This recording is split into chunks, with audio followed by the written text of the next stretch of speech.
एक महिला अपने आशिक को घर बुलाती है, उसकी आंखों पर पट्टी बांधती है, पलंग पर बैठाती है और जैसे ही वो संबंध बनाने वाले होते हैं, कोई पीछे से आकर उस व्यक्ति का गला काट देता है। ऐसी क्या वजह थी जो उसने उसको अपने घर पर बुलाया, आंखों पर पट्टी बांधी, संबंध बनाने के लिए बोला और जैसे ही ये खेल, ब्लाइंड खेल चालू होता है, ब्लाइंड कत्ल हो जाता है और कत्ल एक नहीं, दो दो कत्ल हो जाते हैं। क्या है पूरी कहानी, क्या है पूरा मामला, बने रहिए मेरे साथ इस पूरी कहानी में। नमस्कार, आदाब, सत श्री अकाल। आप देख रहे हैं प्रदीप स्टोरी और जो आज की सच्ची घटना है वो मध्य प्रदेश का एक शहर लगता है इंदौर और इसी का एक इलाका लगता है विजयनगर। वहां का रहने वाला एक बिजनेसमैन होता है रवि ठाकुर। ये इस स्टोरी का पहला किरदार है। इस स्टोरी के कुल 3 किरदार हैं।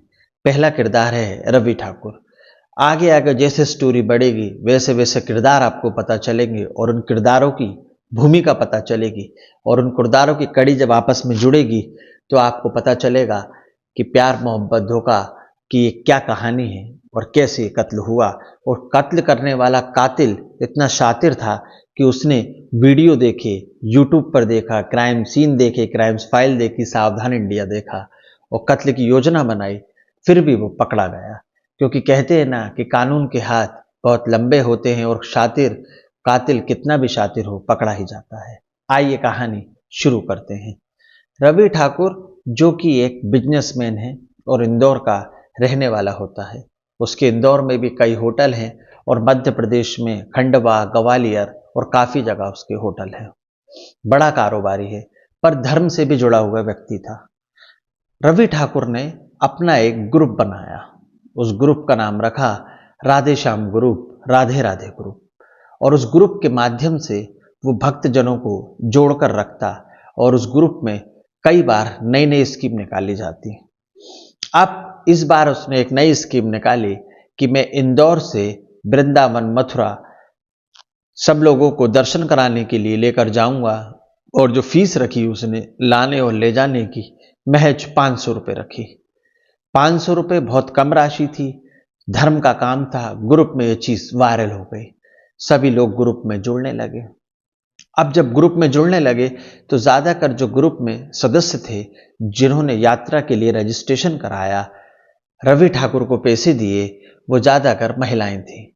महिलाएं इसलिए भी थी क्योंकि महिलाएं भक्ति से ज्यादा जुड़ी हुई होती हैं और कई महिलाओं को ऐसा था कि घर के काम में हम हमेशा उलझे रहते हैं, घर के तनाव में रहते हैं, तो इतने कम पैसों में हमें मथुरा, वृंदावन जाने का अवसर मिल रहा है तो हमें जाना चाहिए।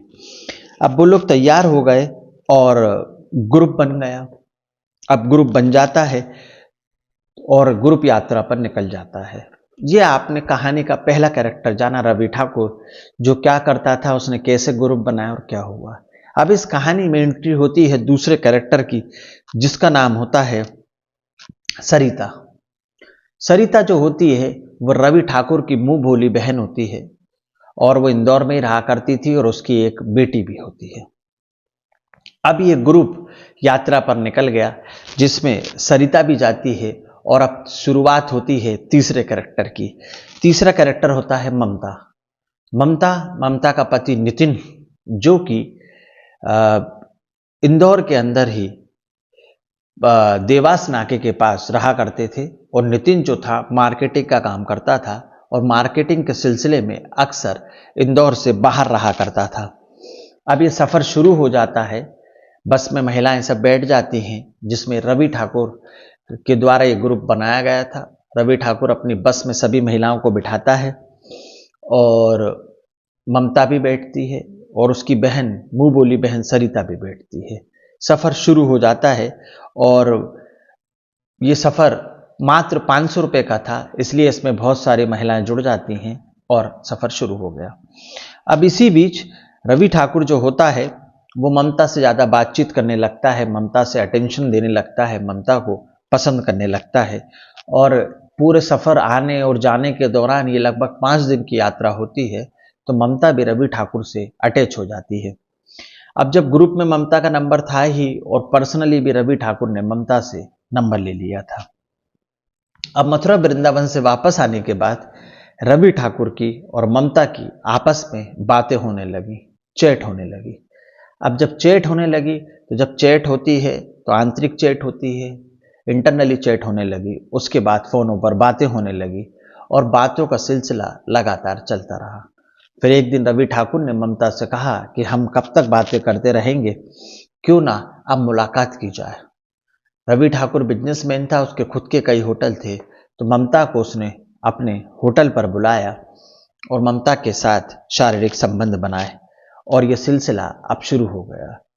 अब ममता का जो पति होता है नितिन, जो मार्केटिंग का काम करता था, अक्सर घर से बाहर रहा करता था, वो ममता से घर आता है, बात करने की कोशिश करता है, ममता को समझने की कोशिश करता है, पर ममता का जो व्यवहार था वो नितिन के प्रति बिल्कुल बदल चुका था।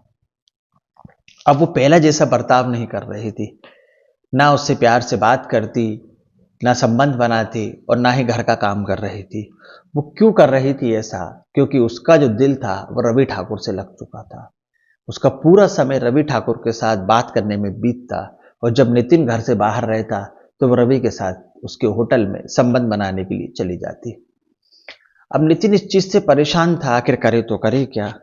उसे कहीं ना कहीं शक था कि जो ममता है वो किसी न किसी और मर्द से बात करती है या किसका किसी से अफेयर हो चुका है।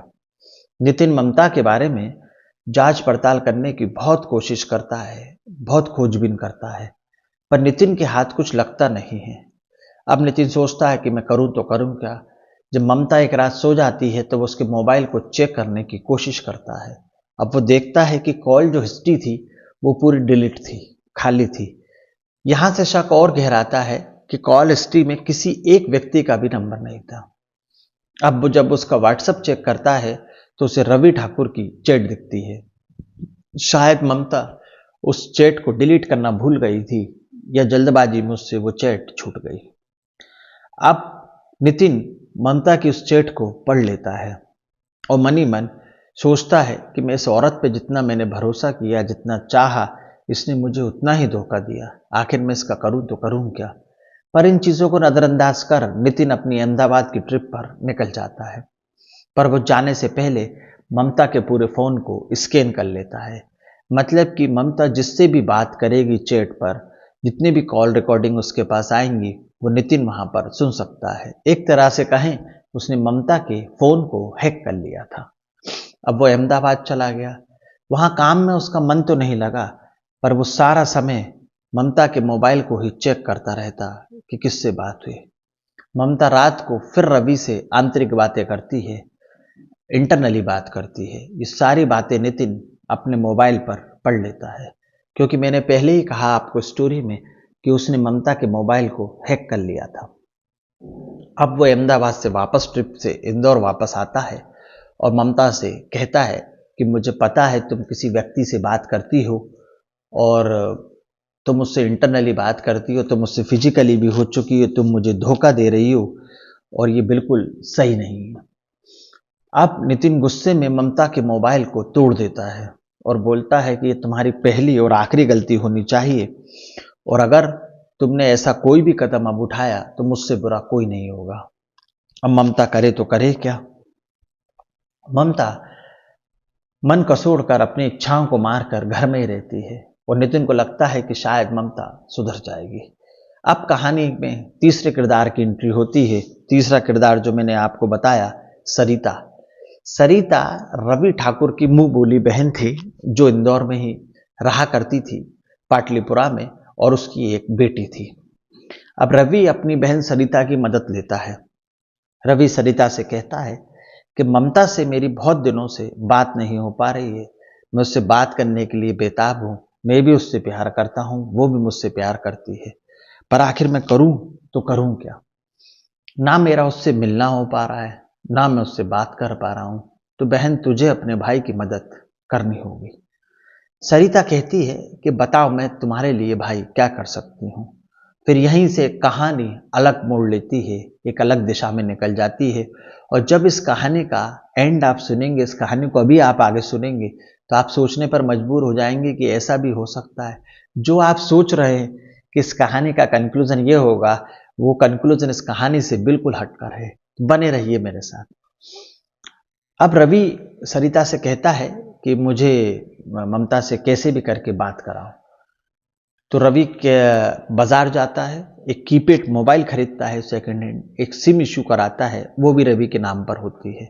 शायद उसने सिम इसलिए अपने नाम पर इशू कराई थी कि कहीं ना कहीं उसे शक था कि ममता के पति को, नितिन को, उसके बारे में पता चल गया है और शायद इसीलिए उसने उसका मोबाइल तोड़ दिया है और इसीलिए बात नहीं हो पा रही है। अब उसने मोबाइल खरीदा, एक सिम इशू कराई और अपनी बहन सरिता को देता है और कहता है कि अपनी बेटी से ये मोबाइल ममता तक पहुंचा दो। अब रवि सरिता को मोबाइल देता है, सरिता अपनी बेटी को मोबाइल देती है और उसकी बेटी जाकर ममता को मोबाइल दे आती है और बोलती है कि मौसी, मम्मी ने यह मोबाइल आपके लिए पहुंचाया है। अब ममता जो होती है वो उस मोबाइल को छुपा लेती है। कुछ दिन बाद रवि का फोन आता है। धीरे धीरे दोनों की बातें होने लग जाती हैं। अब चैट तो हो नहीं सकती थी क्योंकि वो कीपैड मोबाइल था, तो दोनों डायरेक्ट कॉलिंग पर बात करते हैं। रवि ममता से कहता है कि बहुत दिन हो गए तुमसे बात नहीं हुई, मुझसे क्या कोई गलती हो गई? तुम मेरा फ़ोन भी नहीं उठाती हो, ना ही तुम्हारा फ़ोन लगता है, ना ही तुमने कोई खबर दी। तो मजबूर होकर मुझे अपनी बहन सरिता को फ़ोन करना पड़ा और फिर मैंने एक नया मोबाइल खरीदा, नई सिम ली और उसकी बेटी के माध्यम से तुम्हारे पास ये फ़ोन पहुंचाया। तो ममता बताती है कि मेरे पति नितिन ने मुझे बहुत मारा, बहुत कहासुनी हुई और उसने मुझे आखिरी बार कहा कि मैं तुम्हें आखिरी बार समझा रहा हूं, अगर आज के बाद तुमने किसी भी गैर मर्द से बात की तो मुझसे बुरा कोई नहीं होगा, वो तुम्हारी जिंदगी का आखिरी दिन होगा। रवि कहता है कोई बात नहीं, अब तो हमारी बात होने लगी है। जब तुम्हारा पति घर पर नहीं रहे तो इस कीपैड वाले मोबाइल से तुम मुझसे बात करना। अब वही पुरानी सिलसिला शुरू हो चुका था। रवि और ममता आपस में बातें करने लगे, प्यार मोहब्बत की बातें होने लगी। जो प्यार मोबाइल के टूटने से मर चुका था वो उस कीपैड मोबाइल के माध्यम से फिर से जिंदा हो गया था। अब दोनों की बातें होने लगी तो रवि ममता से कहता है कि बहुत दिन हो गए, हम मिले नहीं, हम फिजिकली नहीं हुए, तुम होटल में आ जाओ। मैंने आपको स्टोरी में शुरू में ही बताया कि रवि ठाकुर एक बिजनेसमैन था जिसके इंदौर, खंडवा, ग्वालियर में कई होटल थे और ट्रेवल्स का भी काम था। तो ममता को अपने होटल में मिलने के लिए बुलाता है। दोनों फिजिकली होते हैं और बात करते हैं। फिर ममता वहां से चली जाती है और ये बातों का सिलसिला चलता रहता है। उधर नितिन जो ममता का पति था, इस बात करने के दोबारा सिलसिला जो शुरू हो गया था उससे अनजान था, क्योंकि उसने पहला वाला मोबाइल तो तोड़ दिया था और उसे अंदाजा ही नहीं था कि मेरी पत्नी ममता के पास एक नया कीपैड मोबाइल आ चुका है और पुराना सिलसिला फिर से शुरू हो चुका है। अब नितिन अपनी नौकरी में मशहूर था, उधर ममता और रवि ठाकुर अपनी बात करने में मशहूर थे और उधर जो सरिता थी, रवि ठाकुर की बहन, वो उसका बराबर साथ दे रही थी। ये सब कुछ सिलसिला बराबर ठीक ठाक चल रहा था, पर अब एक कहानी में नया मोड़ आने वाला था। एक दिन रवि ठाकुर ममता को फोन करता है और बोलता है होटल आ जाओ, हम फिजिकल होंगे, बहुत दिन हो गए। ममता वहां पहुंचती है तो रवि ठाकुर कहता है कि हम इतनी दिनों से फिजिकल हो रहे हैं, क्यों ना एक नया एक्सपेरिमेंट किया जाए, तुम मेरे दोस्तों के साथ भी फिजिकल हो। ममता जैसे ही ये बात सुनती है उसको टेंशन हो जाती है, उसके दिमाग के परखच्चे उड़ जाते हैं कि मैंने रवि ठाकुर से प्यार किया, अपना सब कुछ उस समर्पित कर दिया और वो अपने साथ फिजिकल होने के साथ साथ दूसरों के साथ भी मुझे फिजिकल करना चाहता है। ये वो आदमी नहीं है, वो रवि ठाकुर नहीं है जिसे मैंने चाहा था, जिसे मैंने सच्चा दोस्त समझा, सच्चा प्रेमी समझा। अब रवि ठाकुर को वो मना कर देती है और गुस्सा होकर होटल से बाहर निकल जाती है। रवि ठाकुर लगातार ममता के फोन पर, कीपैड वाले फोन पर जो रवि ठाकुर ने ममता को दिया था, लगभग 5 से 10 बार फोन करता है, पर ममता एक भी बार उसका फोन नहीं उठाती है और वहां से निकल जाती है। फिर रवि ठाकुर गुस्से में एक टेक्स्ट मैसेज टाइप करता है, क्योंकि वो कीपैड मोबाइल था, तो उस पर टेक्स्ट मैसेज भेजता है कि यदि तुमने मेरी बात नहीं मानी तो तुम्हारे और मेरे जो प्राइवेट फोटो हैं, आंतरिक फोटो हैं, वीडियो हैं, वो मैं वायरल कर दूंगा। तुम कहीं मुंह दिखाने लायक नहीं रहोगी। यदि तुम चाहती हो कि ये बात इस 4 दीवारी, इस कमरे के बीच में ही रहे, तो हमारे बीच में रहे, तो तुम मेरे दोस्तों से संबंध बनाओ। ममता उस टेक्स्ट मैसेज को पढ़ती है और बहुत ही ज़्यादा टेंशन में हो जाती है और अंदर ही अंदर घुटने लगती है। वो सोचती है कि मैं करूं तो करूं क्या। मैं अपने पति को भी नहीं बता सकती क्योंकि मेरे पति मुझे पहले ही पकड़ चुका है और उसने मुझे हिदायत दी थी कि किसी भी गैर मर्द से अब बात मत करना, ये तुम्हारी पहली और आखिरी गलती है। अगर मैं उसे बताऊं तो किस मुंह से बताऊं, और वो मुझे कभी माफ नहीं करेंगे। नितिन को तो ये बात पता ही नहीं थी। अब ममता अंदर ही अंदर घुट रही थी, अंदर ही अंदर अपने आप को कोस रही थी, सोच रही थी कि मैं मर जाऊं या कहीं चली जाऊं। पर इसी बीच वो हिम्मत जुटाती है और नितिन को सारी बात बताती है कि मैं रवि ठाकुर से बात करती थी, उससे फिजिकली हुई, उसने मेरे वीडियो बना लिए, फिर उसने मुझे सरिता के माध्यम से मोबाइल पहुंचाया, कीपैड मोबाइल से मैंने बात की, और अभी मैं लास्ट चांस उससे मिलने के लिए गई थी तो उसने कहा अपने दोस्तों से फिजिकल हो। ये सारी बातें उसने रवि को बताई। अब कहानी में नया मोड़ आता है। अब आप सोचेंगे कि रवि ने नितिन ने ममता को मारा होगा, तो ऐसा बिल्कुल नहीं हुआ। यहीं से कहानी मोड़ लेती है और एक नई साजिश का जन्म होता है। नितिन ममता से कहता है कि कोई बात नहीं, तुम्हारे साथ जो हुआ गलत हुआ, तुम मेरी पत्नी हो, हर हालत में मैं तुम्हारा साथ दूंगा।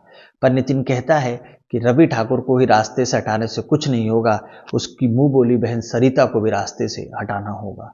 तो सरिता को टारगेट इसलिए करता है क्योंकि सरिता ही वो कड़ी थी जिसने अपनी बेटी के माध्यम से ममता के पास मोबाइल पहुंचाया था। अगर सरिता नहीं होती तो ये कहानी तभी खत्म हो गई होती जब नितिन ने ममता के मोबाइल को तोड़ दिया था। अब दोनों प्लानिंग करते हैं।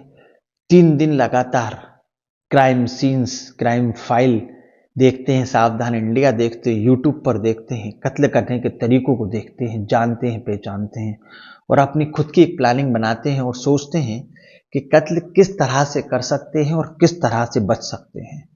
ये सब कुछ उन्होंने अपनी एक प्लानिंग बना ली, एक प्रोफार्मा बना लिया। अब दोनों तय समय तय दिन के मुताबिक घर से अलग अलग निकलते हैं। ममता ऑटो में बैठती है और सरिता के घर पहुंच जाती है और उधर नितिन ऑटो में बैठकर बाजार चला जाता है। पहले उस कैरेक्टर को समझिए कि ममता सरिता के घर क्यों गई। ममता सरिता के घर पहुंचती है और सरिता से कहती है कि मेरे पति 5 दिन के लिए भोपाल गए हुए हैं मार्केटिंग काम से और मुझे रवि ठाकुर से मिलना है, तुम मेरी जुगाड़ करा दो, रवि ठाकुर को बुला लो। तो सरिता अपनी बेटी से कहती है कि बेटा, मौसी तुम्हारी घर पर आई हैं और वो तुम्हारे रवि मामा से मिलेंगी, तुम अपनी सहेलियों के यहाँ चली जाओ। उसकी बेटी सहेलियों के यहाँ चली जाती है। अब उसकी बेटी का क्या किरदार था, बेटी को बताना ना बताना, कहाँ तक स्टोरी में सही था, ये अभी आपको आगे जानने को मिलेगा। जब जब आप इस कहानी के कंक्लूजन पे पहुंचने वाले होंगे तभी ये कहानी पलटी मार देती है और एक नया किरदार सामने आता है। बने रहिए कहानी में मेरे साथ। बहुत ही रोचक थ्रिलर और रहस्यमयी कहानी है। ये वाक्य है, सच्चा वाक्य। अब सरिता की बेटी अपनी सहेलियों के यहाँ चली जाती है और ममता और सरिता आपस में बात करने लगते हैं। उधर नितिन, जो ममता का पति है, अलग ऑटो से गया था, वो बाजार जाता है, एक धारदार हथियार खरीदता है, चाकूनुमा, और अपने साथ रख लेता है। अब उधर ममता और सरिता आपस में घर में बात कर रही थी, तभी घर की घंटी बजती है। जैसे ही घर की घंटी बजती है, सरिता दरवाजा खोलती है तो सामने नितिन खड़ा हुआ था, जो कि ममता का पति था। ये देखकर ममता और सरिता एकदम घबरा जाते हैं, बौखला जाते हैं और ममता नितिन से कहती है कि अरे आप यहाँ कैसे आ गए। सरिता कहती है कि भाई साहब आप कैसे। तो नितिन कहता है कि मेरी पत्नी को बिगाड़ने में तेरा ही हाथ है, तू ही इस फसाद की जड़ है, पहले मैं तुझे खत्म करता हूं। वो ममता से कहती है कि ममता मुझे बचा लो। इतने में ममता सरिता के मुंह में कपड़ा ठूस देती है। नितिन सरिता का गला काट देता है और चाकुओं से कई वार करता है। अब सरिता इस दुनिया में नहीं थी। अब रवि ठाकुर भी सरिता के घर पहुंचने वाला था, तो उससे पहले वो सरिता की डेड बॉडी को बाथरूम में ले जाकर छुपा देते हैं। पूरा ब्लड जो घर में फैला था उसे बहुत शातिराना तरीके से साफ कर देते हैं और घर ऐसा व्यवस्थित करते हैं कि जैसे कुछ हुआ ही नहीं था। आप नितिन, जो ममता का पति होता है, एक जगह छुप जाता है और ममता तैयार होकर रवि ठाकुर का इंतजार कर रही थी। उधर रवि ठाकुर भी अपने घर से अपनी बहन सरिता के यहाँ जाने के लिए निकल चुका था, क्योंकि उसे मालूम था ममता वहाँ पर उसका इंतज़ार कर रही है। पर रवि को ये नहीं मालूम था कि ये उसकी ज़िंदगी का आखिरी सफ़र है। वो अपनी बहन सरिता के घर पहुँचता है, घंटी बजती है, ममता गेट खोलती है। वो पूछता है कि बहन कहाँ है। ममता कहती है कि दीदी और उनकी बेटी बाहर चले गए क्योंकि आज हम दोनों को मिलना था, इसलिए। रवि ये सुनकर बहुत खुश हो जाता है और सीधे ममता को अपनी बाहों में उठाकर बेडरूम की तरफ चल देता है। रवि हट्टा कट्टा था, हष्ट-पुष्ट था, भारी था शरीर में। अब ममता रवि ठाकुर से कहती है कि क्यों ना आज हम कुछ नया करें, एक नया टेस्ट लेते हैं। तो रवि ठाकुर की आंखों पर पट्टी बांध देती है और कहती है कि तुम पलंग पर बैठो, मैं चेंज कर कर आती हूँ। रवि ठाकुर के पास जाकर ममता जैसे ही बैठती है, नितिन पीछे से आता है और रवि ठाकुर का गला काट देता है। और फिर ममता और नितिन दोनों मिलकर रवि ठाकुर पर चाकुओं से कई वार करते हैं और ये वार कर कर और पूरे घर पे बॉडी को छोड़कर वहां से निकल जाते हैं। अब ममता और नितिन रवि ठाकुर का कत्ल कर कर सरिता के घर से निकल जाते हैं। अब उस घर में 2 लाशें थीं, एक सरिता की जो कि रवि ठाकुर की मुंह बोली बहन थी और एक रवि ठाकुर की। नितिन और ममता दोनों अनजान थे, इत्मीनान थे, मुतमईन थे कि अब हमें कोई नहीं पकड़ सकता। पर बोलते हैं ना कि कातिल कितना भी शातिर क्यों ना हो, कहीं ना कहीं मात खा ही जाता है। कातिल बाद में पकड़ाएगा, पर पहले आप ये समझिए कातिल पकड़ाते कैसे हैं और पुलिस इन तक कैसे पहुंचती है, क्योंकि उन्होंने तो कई सारे नाटक, कई सारे सीरियल देखे थे, पूरी प्लानिंग की थी। अब ये दोनों कत्ल कर कर घर से निकल जाते हैं तो रवि ठाकुर की जो मुंह बोली बहन थी ममता, उसकी बेटी रवि ठाकुर की मुंह बोली बहन थी सरिता, उसकी बेटी रात को 8 बजे घर पहुंचती है। वो अपनी माँ को देखती है तो उसकी माँ की डेड बॉडी बाथरूम में पड़ी थी और उसका जो मुंह बोला मामा था रवि ठाकुर, उसकी बॉडी पलंग पर पड़ी थी। वो चीखती है, पुकारती है और पुलिस को खबर दी जाती है। पूरा मोहल्ला इकट्ठा हो जाता है। अब पुलिस उसकी बेटी से पूछती है कि तुम कहाँ गई थी। तब खुलासा होता है इस पूरी कहानी का। वो बेटी कहती है कि मेरी माँ सरिता ने मुझसे कहा था कि रवि ठाकुर मामा तुम्हारी मौसी ममता से मिलने के लिए आ रहे हैं, तुम घर से चली जाओ। बस यहीं से पुलिस को क्लू मिलता है। पुलिस ममता के घर पहुंचती है, ममता को कस्टडी में लेती है। तो शुरू में तो ममता तरह तरह के बहाने बनाने की कोशिश करती है, पुलिस को गुमराह कर रही थी, क्योंकि उसने क्राइम सीन के नाटक क्राइम्स फाइल देख रखी थी। पर ममता भूल गई थी कि असल जिंदगी, नाटक और कहानी में ज़मीन आसमान का अंतर होता है। पुलिस ममता और उसके पति नितिन से पूछताछ करती है तो पहले तो पुलिस को घुमाने की कोशिश करते हैं, पर पुलिस जब सख्ती से पूछती है, पुलिसी अंदाज में पूछती है तो ये टूट जाते हैं। ममता पूरी कहानी सुनाती है कि मैं मथुरा गई थी, वहाँ जाने के दौरान मेरे रवि ठाकुर से मुलाकात हुई, शारीरिक संबंध बने, फिर ये मुझे ब्लैकमेल करने लगा और अपने दोस्तों से भी संबंध बनाने के लिए कहता। तब मैंने अपने पति नितिन को पूरी बात बताई और नितिन ने और मैंने मिलकर पहले सरिता को हमेशा हमेशा के लिए रास्ते से हटाया, फिर नितिन ठाकुर की गला रेत कर हत्या कर दी। पुलिस दोनों को कस्टडी में ले लेती है और दोनों को अभी न्यायिक हिरासत में जेल भेज दिया है।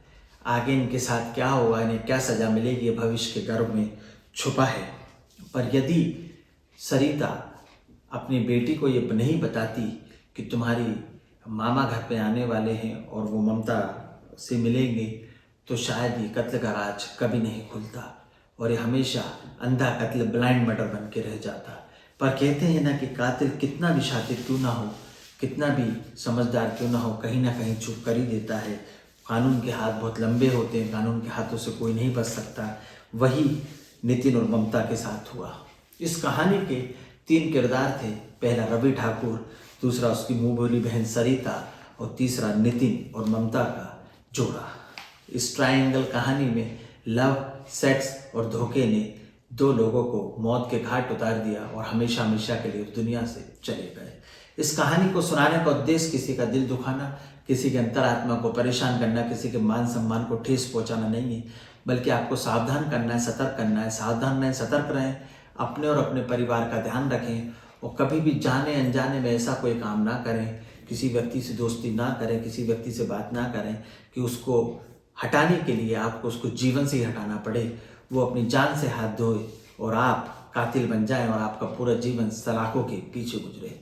ये कहानी मैंने आपको सुना, एक निंदनीय घटना थी। इस कहानी के बारे में आपके क्या विचार हैं मुझे कमेंट्स में बताइएगा। कहानी अच्छी लगी तो लाइक करें, चैनल को सब्सक्राइब करें। ऐसी कहानियाँ, ऐसी वाक्य, सत्य घटना रोज रात को 8:15 पर मेरे चैनल के माध्यम से आप तक पहुँचती रहेंगी।